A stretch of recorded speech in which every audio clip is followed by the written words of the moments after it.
Good morning. Good Friday morning to you. September 16th. Man, through the middle of September already. It's just flying by.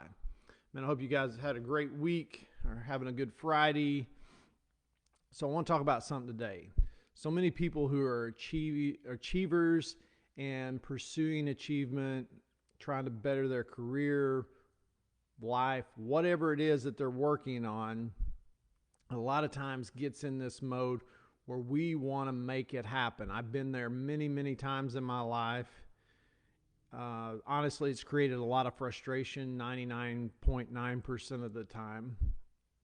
But a lot of times we don't, in that mode where we're trying to make it happen, we don't realize that we're forcing it and we're actually causing more resistance than we are momentum.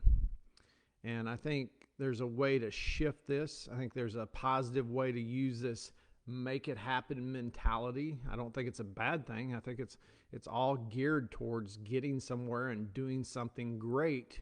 But at the same time, we have to realize what will actually make it happen. You know, when we're in that, there was a great book wrote called Power versus Force by David Hawkins.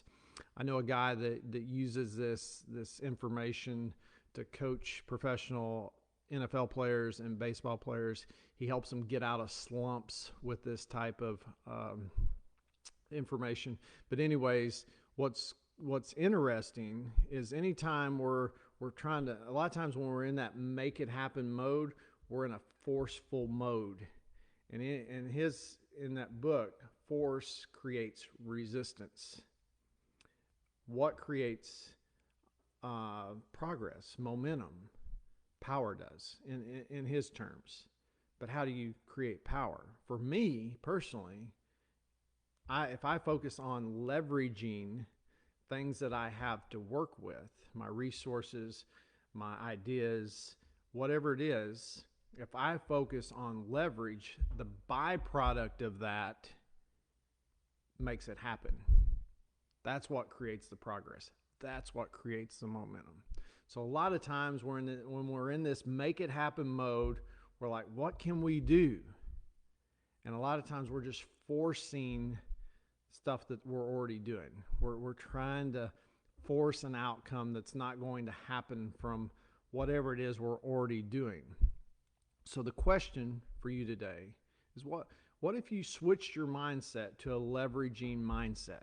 What if you looked at your resources, what you have to work with, your ideas, and pose it in a way that you're asking the question, how can I leverage these things? And what's crazy, once you get started on it and you start leveraging what you have to work with, and that's your mindset, leverage creates momentum. Leverage creates power. Excuse me, the allergies have been terrible here. So, but something to think about today. If you're one of those people that want to make it happen and you're in that mode, and a lot of achievers are in this mode, if you really want to make it happen, focusing on making it happen a lot of times doesn't get the job done. But if we do shift that mindset to how can I leverage what I have to work with, my ideas, everything, all my resources, it's crazy. And here's the deal. Once you get started on it, once you get in that leveraging mindset, more and more stuff comes to leverage. And that's how you can make it happen. It's crazy. You know, you're literally doing the same thing, but you're using a little bit different perspectives. So, man, I hope this helps somebody on Friday. You guys have a great weekend, and I'll see you guys back here on Monday.